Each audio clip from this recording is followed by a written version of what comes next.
তো বন্ধুরা, এখন আমি আপনাদেরকে দেখাবো আমাদের ইমো অপশনে কিন্তু নতুন একটি আপডেট এসেছে। তো আমাদের কি আপডেট এসেছে সেটি এখন আমি আপনাদেরকে দেখিয়ে দেবো। তো বন্ধুরা, আমাদের ইমো অ্যাকাউন্ট আপডেট এসেছে। বন্ধুরা, আমাদের যাদের ইমো অ্যাকাউন্ট নেই তাদের সাথেও কিন্তু আমরা ইমোতে কথা বলতে পারবো। তো কিভাবে বন্ধুরা কথা বলতে পারবো, তো সেটি এখানে আমি আপনাদেরকে দেখিয়ে দেবো।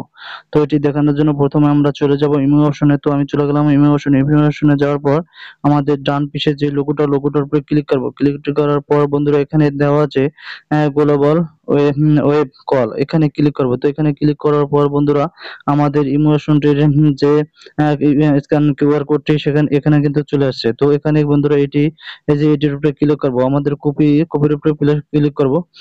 যে আমরা জানি যে এটি কপি চিহ্ন, তো এটি কপির উপরে ক্লিক করব, তাহলে কিন্তু আমাদের কপি হয়ে যাবে।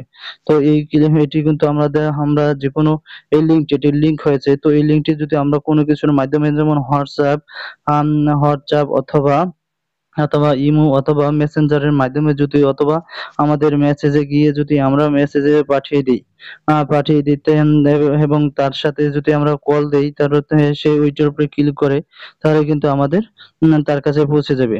তা পৌঁছে গেলে কিন্তু সে কল দিতে, তার সাথে আমরা কিন্তু কথা বলে নিতে পারবো আমি ইমোর মাধ্যমে। তো এভাবে কিন্তু আমরা যার ইমো খোলা নেই তার সাথে কিন্তু কথা বলে নিতে পারবো। তো ভিডিওটি ভালো লাগলে, কোনো উপকার আসলে লাইক, শেয়ার এন্ড কমেন্ট করবেন। পাশে থাকার জন্য সবাইকে ধন্যবাদ।